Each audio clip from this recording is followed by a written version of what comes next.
Vendredi 9 juin, vous regardez Al24 News à la une de l'actualité. Le chef du gouvernement de transition libyen fait part de son engagement à en finir avec les périodes de transition. Place aux élections, déclare Abdelhamid Beiba en marge de son dernier déplacement en Italie.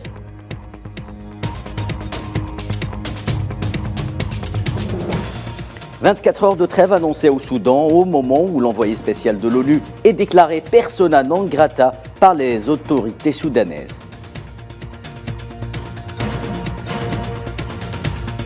Affaire de l'attaque au couteau d'Annecy en France, après l'émotion, vient le temps de la récupération politique. Elle est encore une fois l'œuvre de l'extrême droite. Analyse dans cette édition.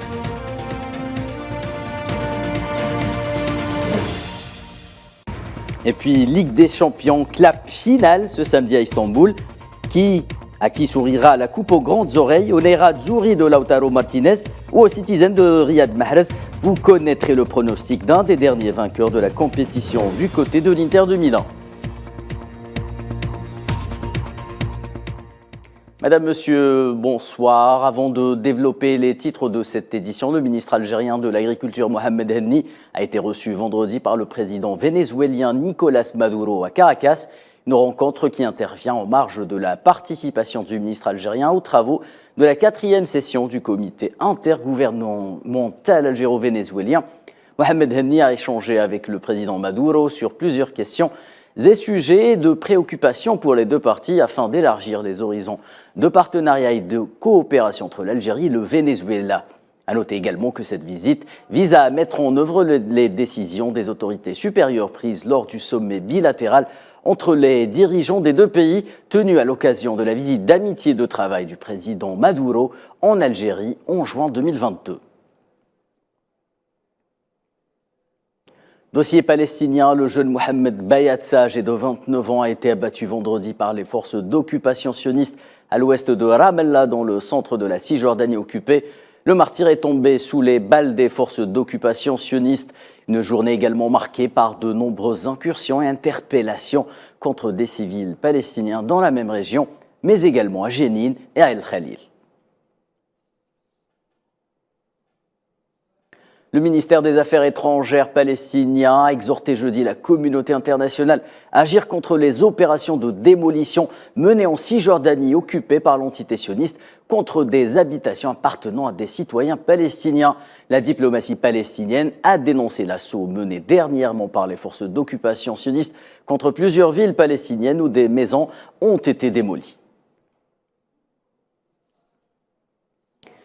Diplomatie palestinienne toujours, le ministère des Affaires étrangères chinois déclarait par le biais de son porte-parole Wang Wenbin que la visite du président Mahmoud Abbas, prévue le 13 du mois en cours, représente une occasion de promouvoir les relations bilatérales et de soutenir la cause palestinienne qu'elle qualifie de juste cause.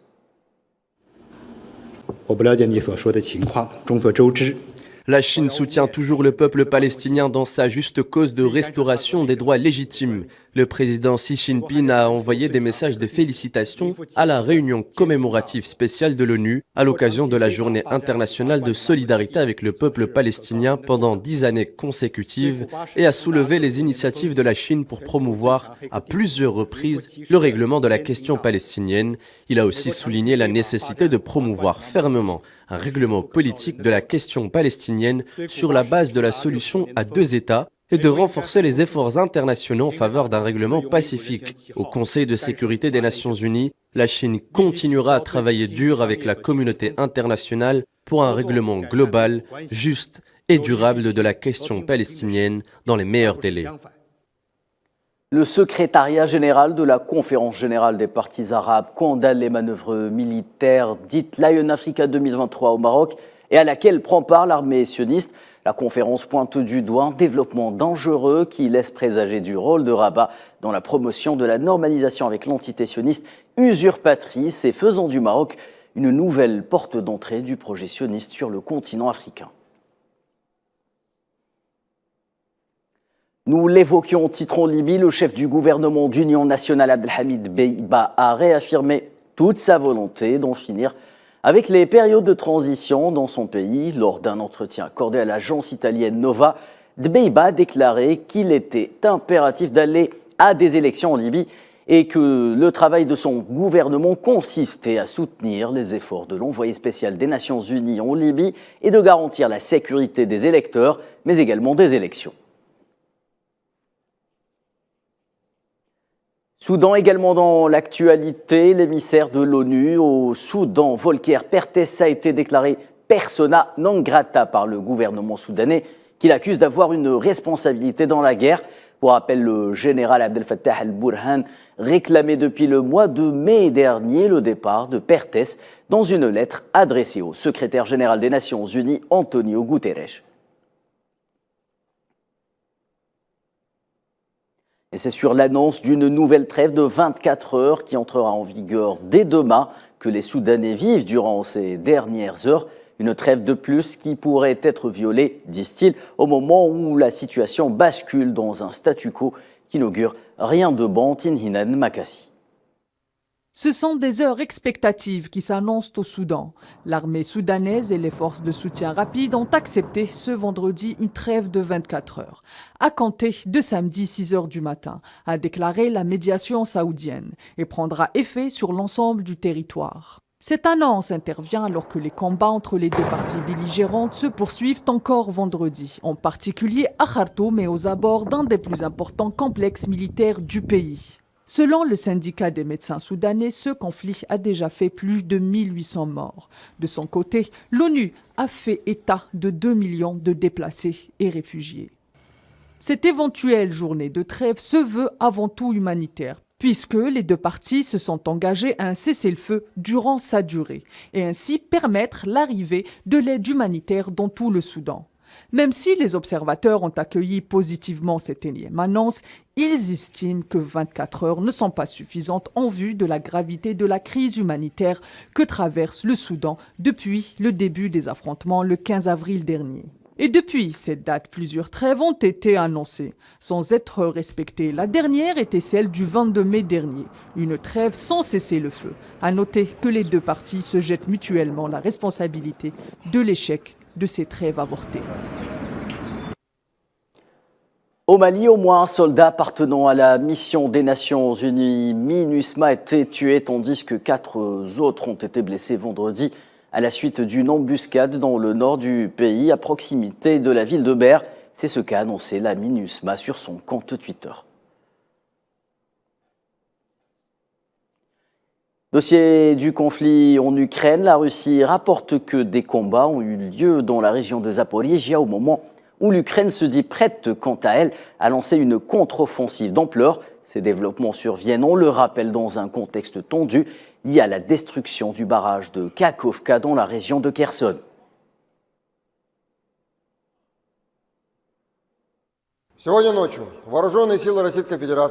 Ce soir, les forces armées russes ont effectué une frappe de groupe de haute précision maritime et aérienne à longue portée contre des dépôts de munitions, des armes fabriquées à l'étranger et du matériel militaire, y compris des drones aériens. Toutes les cibles désignées ont été touchées à la suite des frappes. L'approvisionnement des troupes ukrainiennes dans les zones d'opération de combat a été interrompu. Au cours des dernières 24 heures, les forces armées ukrainiennes ont poursuivi leur tentative de mener des opérations offensives sur les axes sud de Donetsk et Zaporijia. Le ministre suédois de la Défense Pål Jonson a évoqué la possibilité que Stockholm permette à l'OTAN de déployer ses troupes avant même l'adhésion officielle de la Suède à l'alliance du traité transatlantique Nord.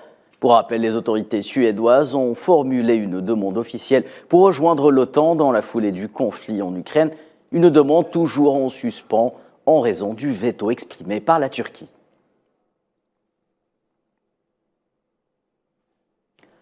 En France, et après l'émotion qu'a suscité l'attaque au couteau dont étaient victimes 4 enfants dans la région d'Annecy, le temps est à la récupération politique du côté de l'extrême droite qui n'hésite jamais à instrumentaliser la peine et la douleur à des fins de stratégie politique. C'est un sujet signé Safwan Ben Sabri. À des enfants est l'acte le plus barbare qui soit. Et je crois que c'est ça qui nous a tous bouleversés, qui vous a bouleversé, vous qui êtes intervenus dès les premières minutes. Jeudi 8 juin aux alentours de 10 h du matin, un homme armé d'un couteau s'attaque à des enfants et leurs parents dans un parc à Annecy. L'homme est de nationalité syrienne. 1h30 plus tard, sitôt la nationalité de l'homme connu, on assiste alors à une récupération politique en règle de la part de la droite et de l'extrême droite française. Plusieurs personnalités se sont épandues en critiques acerbes envers la politique migratoire de la France, dont le chef du Rassemblement national Jordan Bardella qui mentionne la nationalité de l'assaillant, tout en prenant le soin de ne pas évoquer sa confession chrétienne. Fidèle au poste, Éric Zemmour, chantre de la théorie du grand remplacement, saisit l'occasion pour introduire un mot nouveau dans le lexique politique, le francocide. La révélation de la confession de l'assaillant syrien de 32 ans a par la suite mis dans l'embarras les deux familles politiques, dont plusieurs responsables s'étaient empressés de dénoncer un attentat islamiste. La terminologie utilisée par les commentateurs de l'agression a de suite été réajustée. Le procureur de la République française n'a par ailleurs retenu aucun mobile terroriste. Alors qu'en France, il y a entre 120 et 140 attaques au couteau par jour, lorsque les attaques sont commises par des étrangers, la couverture médiatique et les réactions politiques se démultiplient. Les 27 ministres de l'Intérieur de l'Union européenne réunis jeudi à Luxembourg pour tenter de trouver un accord politique autour du pacte européen sur la migration et l'asile, un accord intervenu sur les deux principaux volets d'une réforme du système d'asile au terme d'une journée de difficiles négociations, selon les dires de la ministre suédoise chargée des migrations, Maria Malmer.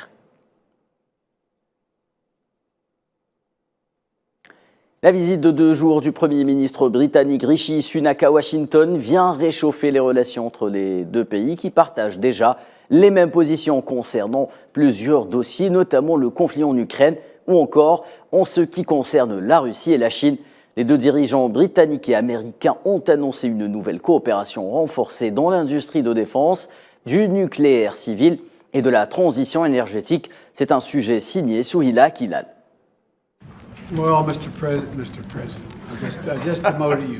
L'un dit que Londres et Washington peuvent compter l'une sur l'autre avec une confiance absolue. L'autre assure que l'Amérique n'avait pas de plus proche allié que le Royaume-Uni. L'entente cordiale affichée entre Rishi Sunak et Joe Biden semble venir tourner la page des relations houleuses entre les deux pays du temps de Boris Johnson et de Liz Truss. Le mois dernier, avec nos partenaires du G7 à Hiroshima, nous avons fait progresser tous les domaines de notre communauté commune au soutien au brave peuple ukrainien et aux principes communs d'engagement avec la Chine. Aujourd'hui, à Washington, nous avons eu des discussions importantes et positives pour approfondir nos relations économiques bilatérales et élargir notre coopération afin de façonner les défis et l'avenir pour le reste de ce siècle. Sans grande surprise, les discussions entre les deux hommes ont également tourné autour du conflit en Ukraine. Biden a réitéré le soutien indéfectible de son pays à Kiev et s'est félicité de l'engagement britannique à soutenir les troupes ukrainiennes.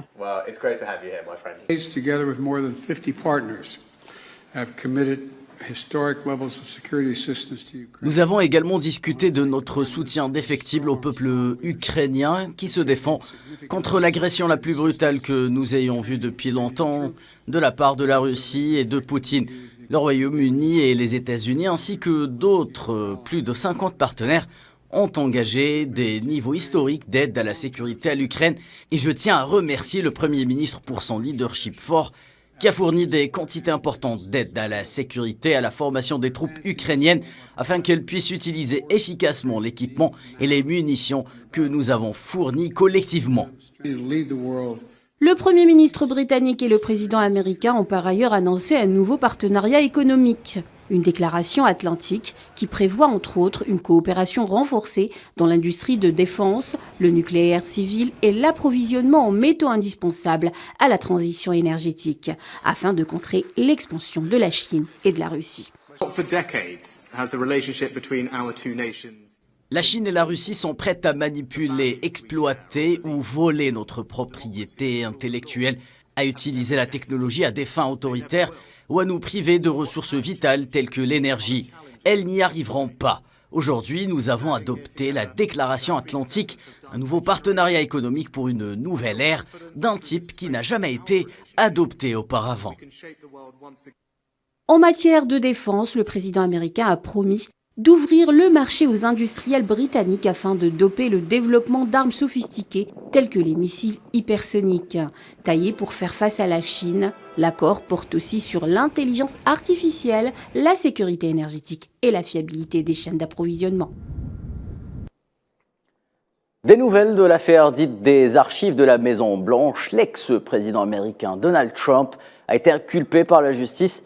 Il est pour rappel accusé d'avoir emporté des documents jugés confidentiels lors de son départ du bureau ovale. Trump a clamé son innocence à travers une vidéo publiée sur les réseaux sociaux. À noter que les faits remontent au mandat présidentiel de Donald Trump entre 2017 et 2021.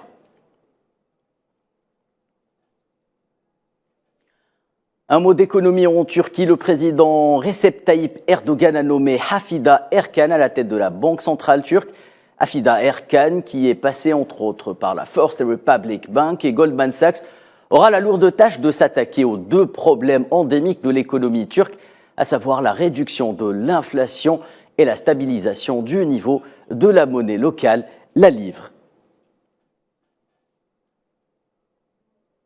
Et à 24 heures d'une finale historique qui mettra aux prises les Italiens de l'Inter Milan aux Anglais de Manchester City à Istanbul, justement, les spéculations vont bon train sur qui remportera la coupe aux grandes oreilles entre des Nerazzurri déjà 3 fois vainqueurs de la compétition et des Citizens qui courent toujours derrière un premier sacre européen. Amin Toutah vous plonge dans les coulisses de cette finale inédite. Entre les Sky Blues et les Nerazzurri, Istanbul tranchera.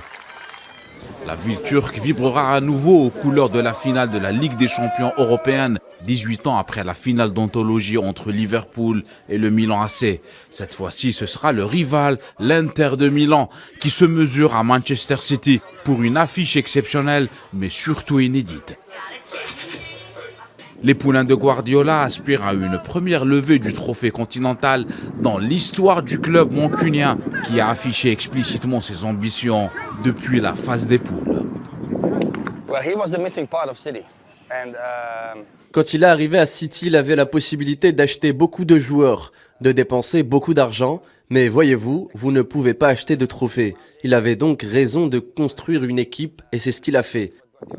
Championnat et coupe en poche, Gundogan et Mahrez affronteront Lautaro Martinez et Lukaku. Le dernier club italien à avoir remporté la coupe aux grandes oreilles ne compte pas faire figure de simples participants. Nous ne verrons pas un Inter qui va attaquer, ils seront très organisés et City est celui qui va attaquer. S'il y a 0-0 à la mi-temps, alors bien sûr il y aura des possibilités. L'Inter Milan rêve de décrocher une 4e étoile de son histoire en Ligue des Champions, tandis que Manchester City aura une deuxième chance de soulever le trophée après l'échec de 2021 contre les Blues de Chelsea. Mon pronostic, c'est que ça ira au tir au but. Après un score de 1 partout, l'Inter le remportera au pénalty. Rendez-vous samedi à Istanbul et place au spectacle. C'est la fin de ce 19h. Merci de votre attention et de votre fidélité. Excellente soirée sur Al 24 News.